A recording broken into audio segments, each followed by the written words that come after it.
नमस्कार दोस्तों, आपका हमारे YouTube चैनल भक्ति ज्ञान त्योहार में स्वागत है। आज मैं आपको करवा चौथ की कथा सुनाने जा रही हूँ। अगर आपको ये कथा पसंद आई तो कमेंट बॉक्स में करवा माता की जय अवश्य लिखिए। साथ ही अगर आप मेरे चैनल पर नए हैं तो मेरे चैनल को सब्सक्राइब कीजिए और बेल आइकॉन पर क्लिक जरूर कीजिए, जिससे हमारे वीडियो के नोटिफिकेशन आपको मिलते रहें।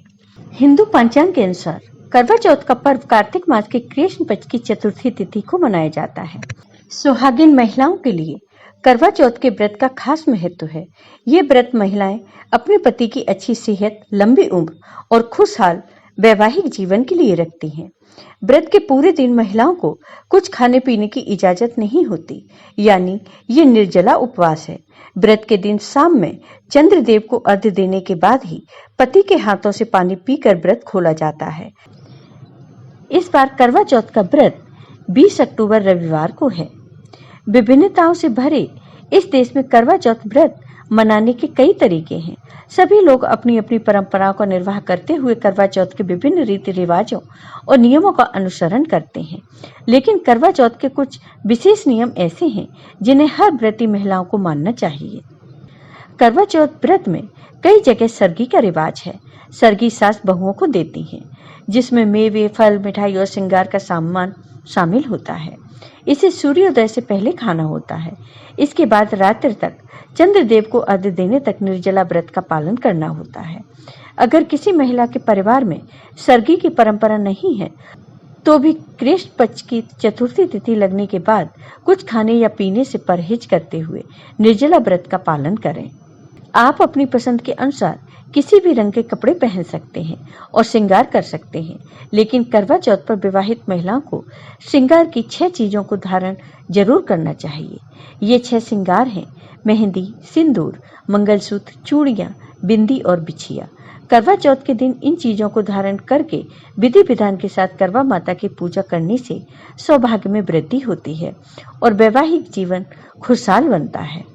करवा चौथ का सबसे जरूरी और विशेष नियम है कि विधि विधान के साथ पूजा करने के बाद रात्रि में चंद्रदेव की पूजा और उन्हें अर्घ्य जरूर दें।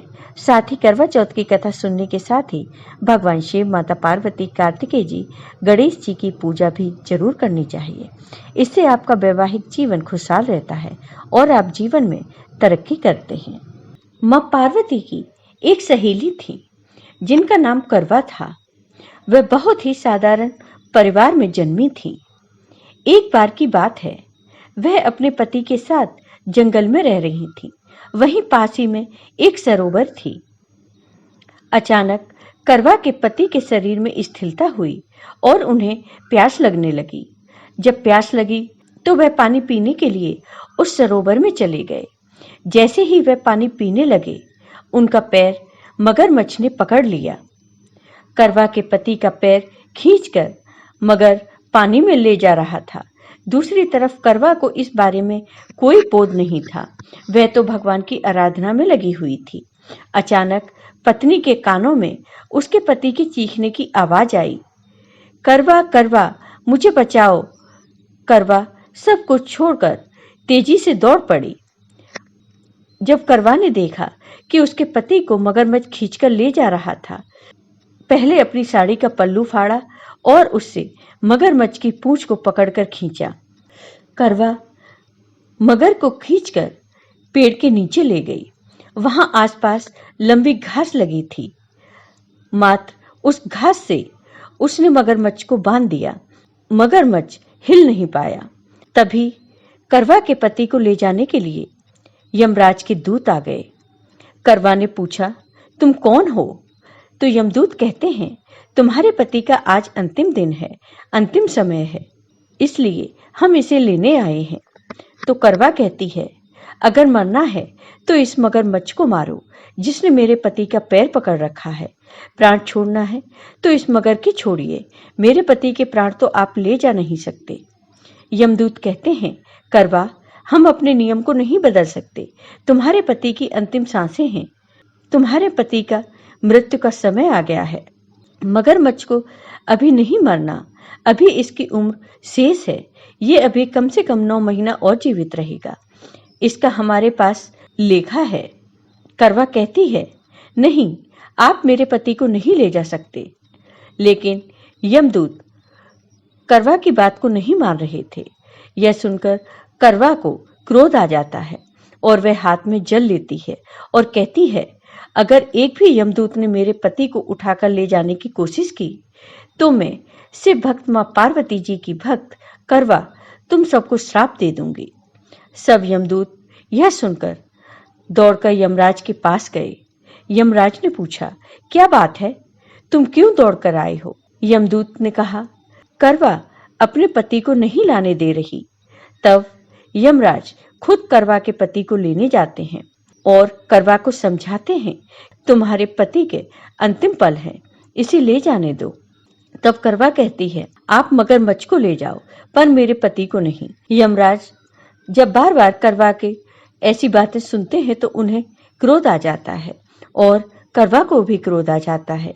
क्रोध में आकर करवा ने यमराज को श्राप देना चाहा, लेकिन यमराज ने उसके सतीत्व से डरकर उसके चरण पकड़ लिए और कहा कि ठीक है, मैं तुम्हारे पति के प्राणों को छोड़ता हूं और मैं तुम्हें वर देता हूं कि आज चतुर्थी का दिन है और तुम्हारे पति को मैं जीवन दान देता हूं। ये दिन करवा चौथ के नाम से मनाया जाएगा। आज के दिन जो तुम्हारे नाम से व्रत रखेगा उसका अखंड सौभाग्य होगा। करवा चौथ की पूजा विधि। करवा चौथ के दिन सुबह उठकर स्नान करें और साफ वस्त्रों को धारण करें। इसके बाद साफ हाथों से घर के मंदिर की दीवारों पर गेरू से फलक बनाकर करवा का चित्र बना लें। अब मुहूर्त के अनुसार करवा माता की कथा सुनें। कथा के बाद सभी का आशीर्वाद लें। इसके बाद शाम के समय आप एक चौकी लगाकर उस पर करवा माता की तस्वीर स्थापित करें, फिर दिया जलाएं। इसके बाद एक करवा चावल भरकर उसे दक्षिणा के रूप में रख दें। अब चांद निकलने के बाद चंद्रमा को अर्घ्य दें, फिर चंद्र दर्शन करें। इस दौरान इसी छन्नी से पति का चेहरा देखकर उनके हाथों से पानी पिएं, फिर उनके पैर छुएं। चंद्र दर्शन के बाद बहू अपनी सास को थाली में सजाकर वस्त्र, मिष्ठान, फल, मेवे, रुपए आदि देकर उनका आशीर्वाद प्राप्त करती है। अंत में व्रत का पारण करें। करवा चौथ पर विधि विधान के साथ पूजा करके दान को भी बहुत ही आवश्यक माना गया है। करवा चौथ का व्रत रखने वाली महिलाएं एक थाली में श्रृंगार का सामान, चूड़ियां, बिंदी, सिंदूर, सीसा, कंघी, रिबन और सगुन आदि अपनी विवाहित सास, जेठानी या फिर विवाहित वरिष्ठ महिला को दे सकती हैं। जय हो करवा माता की। आपको ये वीडियो पसंद आया हो तो कमेंट बॉक्स में कमेंट करके जरूर बताइए। साथ ही मेरे वीडियो को ज़्यादा से ज़्यादा शेयर करिए। धन्यवाद दोस्तों।